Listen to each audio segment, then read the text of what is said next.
Good evening. I am Marietu Sidibe, and this is QTV News coming to you live from our studios on Caraba Avenue. Thanks for joining us.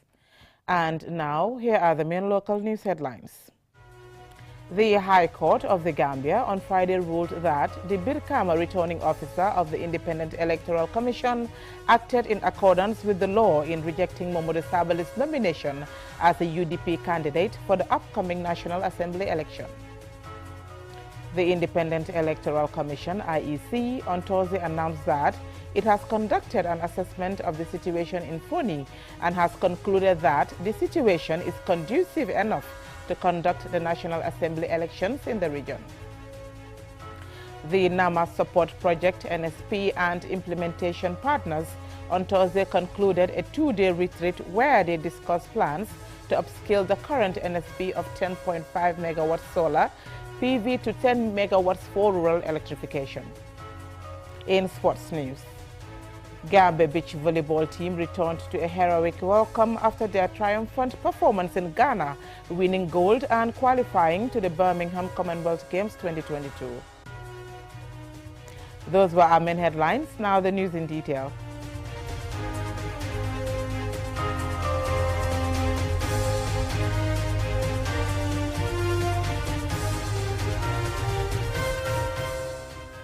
The High Court of the Gambia on Friday ruled that the Birkama returning officer of the Independent Electoral Commission acted in accordance with the law in rejecting Mamadou Sabali's nomination as a UDP candidate for the upcoming National Assembly election. That when any of these grounds are reached by a Commission of Inquiry's findings against a person such that he or she defrauded the state, misused or abused his or her office, or willfully acted in a manner prejudicial to the interests of the state, is incompetent to hold public office. The High Court judge upholds that if any of the said findings had been made by the Commission of Inquiry against the applicant, then the IEC did not err in relying on Section 91E to disqualify Mamadou Sabali from contesting the April 9th National Assembly election. Justice Achibonga also notes that the existence of a Commission of Inquiry is not disputed, which probed the financial dealings of former President Yahya Jammeh and his close associates. And likewise, nor is it disputed that there was a report of findings and recommendations which government accepted and issued a white paper on.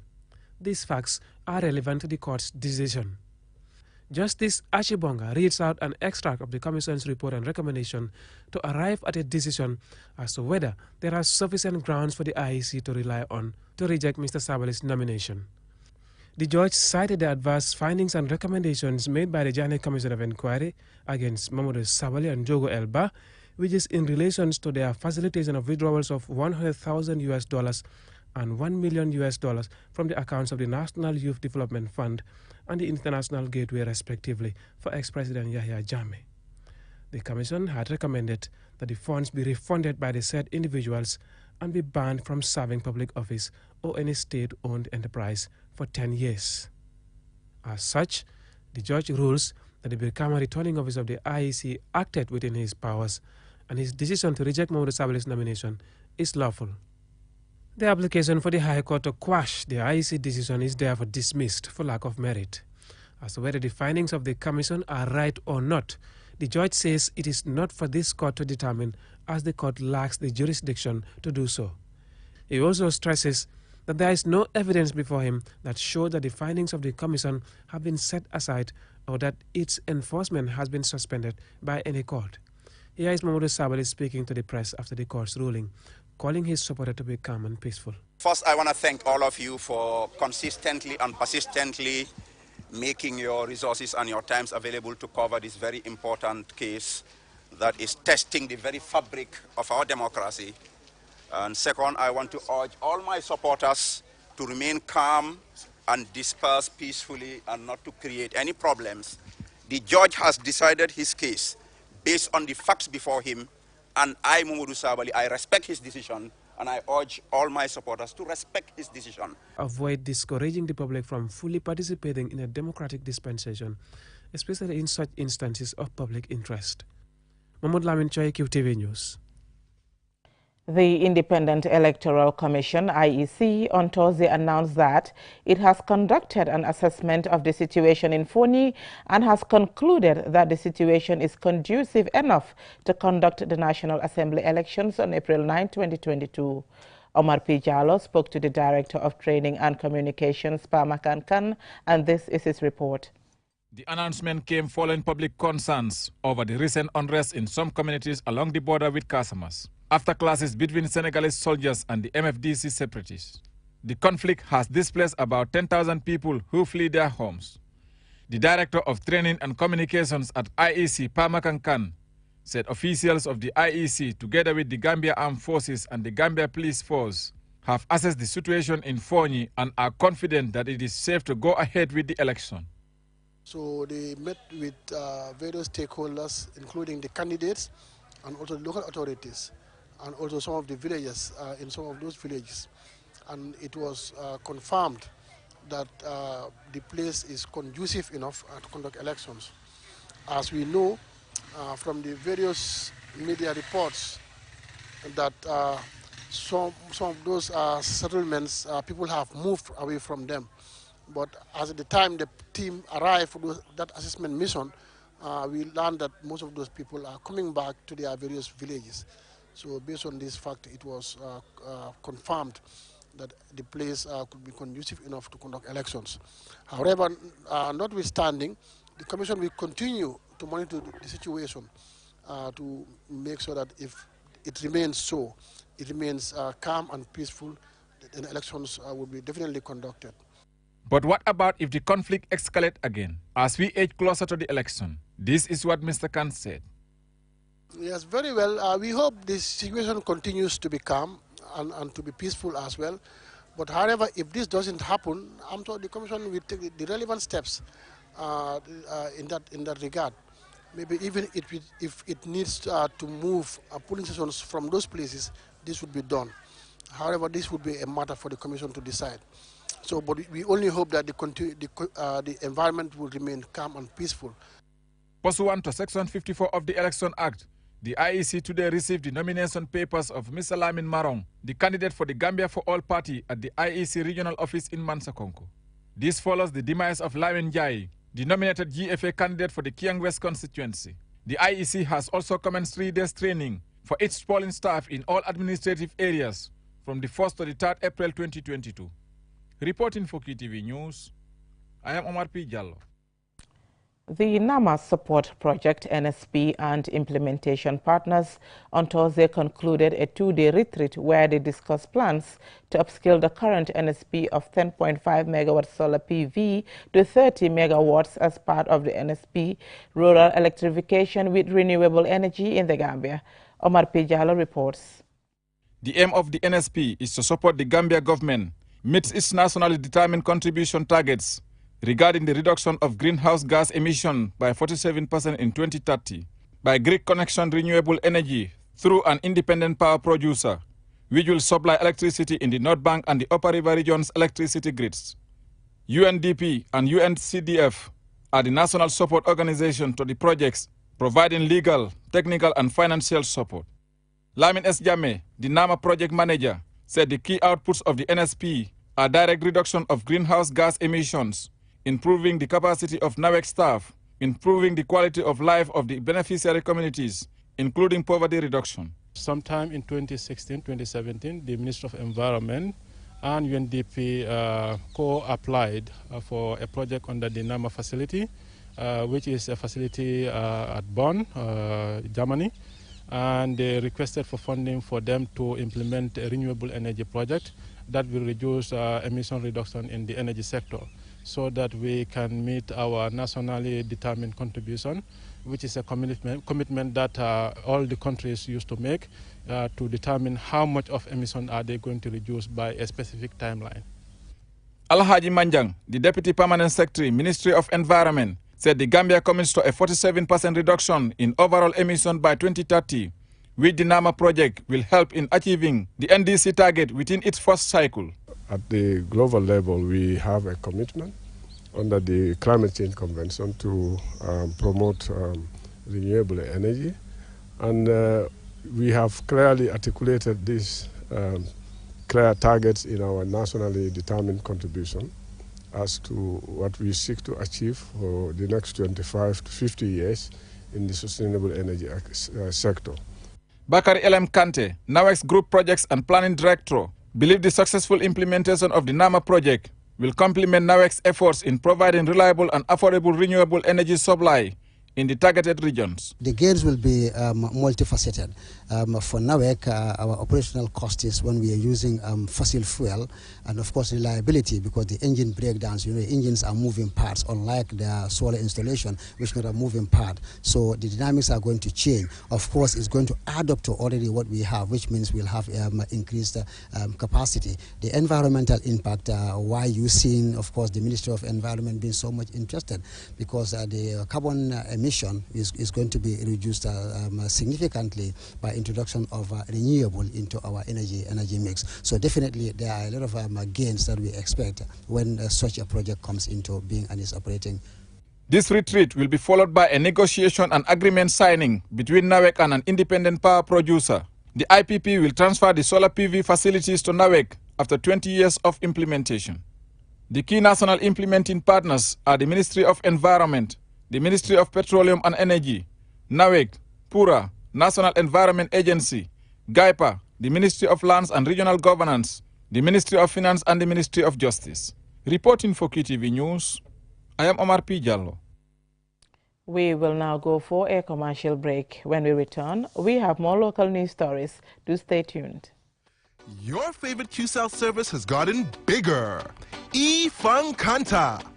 Now you can loan bigger credit amounts to make life easier for you. Loan $75 and $100 and pay later. Yes, you heard me right.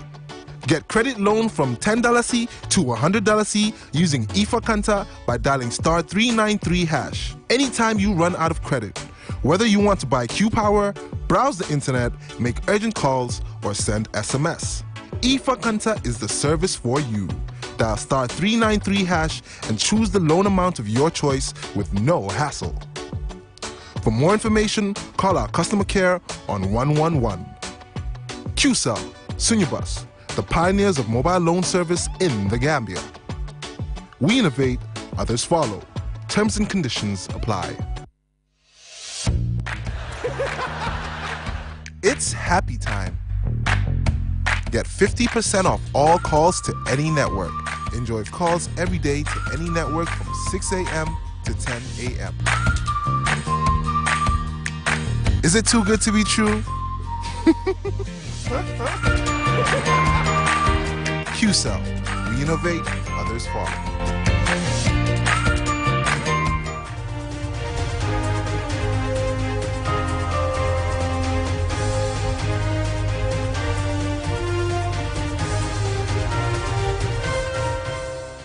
Welcome back. The National Center for Arts and Culture, NCAC, and partners on Friday launched a $50 million project to strengthening national capacities for safeguarding cultural heritage and contributing to sustainable development in the Gambia from 2022 to 2024. Lole M. Kamara has more.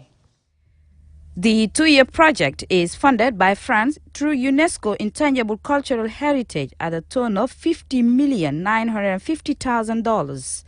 The project will be implemented by UNESCO in partnership with the National Center for Arts and Culture. According to officials, the project came following a national assessment in 2015 to safeguard Gambia's heritage. There will be a series of capacity-building trainings for government officials, civil society organizations, and communities to improve their knowledge of the 2003 convention. Hassam Sisse, the Director General of the National Center for Arts and Culture, outlined that a lot of research was done with support from the Ministry of Tourism and the UNESCO team in Dakar in the past 2 years. That people everywhere we went to, and even when our minister came to office, he raised this point. The lack of inventory, something that we can refer to, particularly when it comes to intangible heritage, our festivals, our rituals, our ceremonies. Where is it recorded? That was a major gap. Two is the issue of whether, there are people who are well, trained to identify these types of heritage, know where they are located in the country and their significance. Hamad N.K. Bah, the Minister of Tourism and Culture, thanked NCAC and partners, adding that the government has supported institutional and legal framework for the culture and arts sector, giving financial support to NCAC to enable them undertake its mandate. Government gave financial support to the recognized artistic association and also individuals and artistic groups in the sum of $3 million. As late as January 2022, my ministry allocated $300,000 to festival organized in Banjul. Of course, this is not enough, but be rest assured that this government will continue to support the heritage sector with additional funding. We will continue to look into the creation of the much-awaited National Arts and Culture Endowment Fund to provide a steady and reliable source of funding for the heritage and arts sector. Dimitri Sanga, Director General of the UNESCO Multisectoral Regional Officer for West Africa, who spoke via Zoom, said the project will target around 300 beneficiaries, including government officials, CSOs and communities. Serafin Wakana, UN Residence Coordinator, stated that the project will allow Gambians not to lose sight of the importance and values of the traditions and will equip young people to reconnect with their roots. This is crucial and important to the work we do as the UN. This is why we continue to work closely with the NCAC through the International Trade Center to support the creative industries and revive disappearing initiatives such as the Kankurang Festival in Janjambure. Two main results are expected at the end of the project. That is, Gambian stakeholders safeguarding of their intangible cultural heritage and have technical skills to implement the 2003 conventions. For QTV News, Lolly M. Camara. 10 students have graduated at Bilal Boarding School after memorizing the Holy Quran. As Babakar Sise reports, it took the graduates several years to memorize the Holy Book. Babakar Sise reports. وَلَقَدْ يَسَّرْنَا الْقُرْآنَ لِلذِّكْرِ فَهَلْ مِن مُدَّكِرٍ. And we have certainly made the Quran easy to understand and remember. Then is there any that will receive admonition? Ayah Al-Qamar. Allah revealed the Quran to the final prophet Muhammad through the angel Jibril over a period of some 23 years, beginning in the month of Ramadan when Muhammad was 40. Imam Esa Muhammad Jawara, the proprietor of Bilal Boarding School, thanked all those who honored his invitation to grace the occasion. He gave the statistics of children enrolled at the boarding schools. 1,084 students will be done and Serekuni. But more free. The total number of students at Yundum and Westfield is 1,084 students. 670 of them are on free education. They don't pay anything. They include orphans, family members, and others. There are numerous benefits in reading or memorizing the Quran. On the day of resurrection, the Quran will protect and defend the one who reads it. The parents of the one who memorized the Quran will be honored in the hereafter as they are adorned with the crown on the day of resurrection. Ustaz Ibrahim Jiba, a teacher at the school, urged parents whose children are not under scholarship to pay on time and for others to settle their arrears for the sustenance of the school. Try to pay your children's school fees at the end of the month. We don't send the children home if they fail to pay their fees. Some will be here for 3 to 4 months without paying school fees. What you pay is what is used for feeding them and paying the teachers. Imam Jawara thanked parents who lost their children to a suspected arson incident that ravaged the boys' dormitory at his school, killing about 10 children in October last year.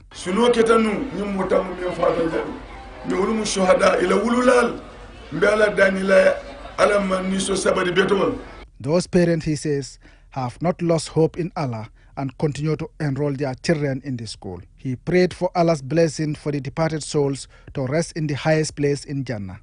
Bilal Boarding School was established in December 2001.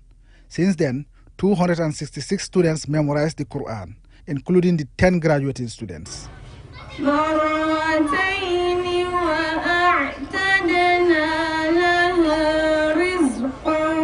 Babukar Sise, QTV News. In sports news.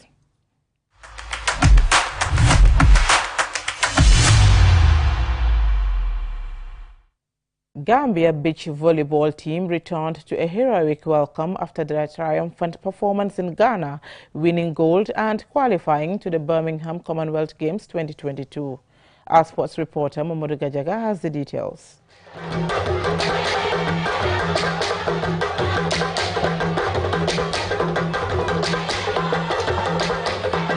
Welcomed with drumming and dancing by the Smiling Coast Dancing Group, the Gambia Beach Volleyball male team were celebrated for their spectacular performance at the qualifiers of the Commonwealth Games Beach Volleyball held in Ghana last week. The team, comprising Seni Jao and Baibabu Jara, defeated heavyweight South Africa 2-0 in the final to win the gold and secure the qualification spot at the Birmingham Commonwealth Games 2022. Pa Babukar Barrow, coach of the Gambia Beach Volleyball team, says his team needs more support to be in great shape ahead of the Birmingham Commonwealth Games in late July this year. He added that his target is to win at least one of the 3 available medals at the Games. Thank God we qualified for the Commonwealth Games. Our major preparation that we want to have an international training camp at an environment similar to Birmingham.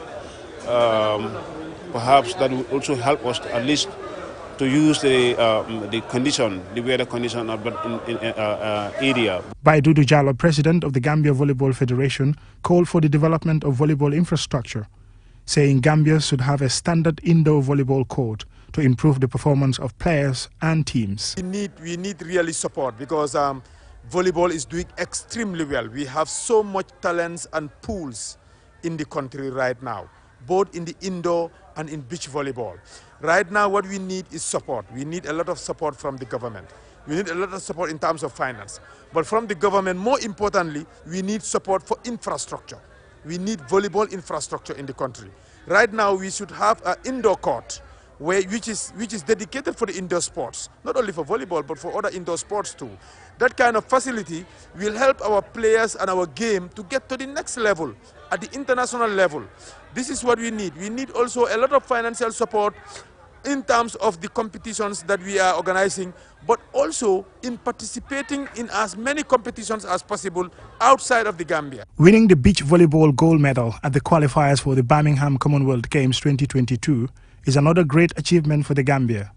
It shows their strong pedigree in beach volleyball in the continent. So far, Gambia has won 2 continental titles in beach volleyball at senior level. First, gold medal at the African Games in Morocco in 2019 and winning the qualifiers against South Africa for the Commonwealth Games. Mamadou Gajaga, QTV News. Before we end, here is a recap of the news. The High Court of the Gambia on Friday ruled that the Birkama returning officer of the Independent Electoral Commission acted in accordance with the law in rejecting Mamadou Sabali's nomination as a UDP candidate for the upcoming National Assembly election. The Independent Electoral Commission on Thursday announced that it has conducted an assessment of the situation in Foni and has concluded that the situation is conducive enough to conduct the National Assembly elections in the region. The NAMA Support Project, NSP and implementation partners on Thursday concluded a 2-day retreat where they discussed plans to upscale the current NSP of 10.5 megawatts solar PV to 30 megawatts for rural clarification. In sports news, Gambia Beach Volleyball team returned to a heroic welcome after their triumphant performance in Ghana, winning gold and qualifying to the Birmingham Commonwealth Games 2022. That's all we have for you in this bulletin. Thank you for watching and have a nice weekend.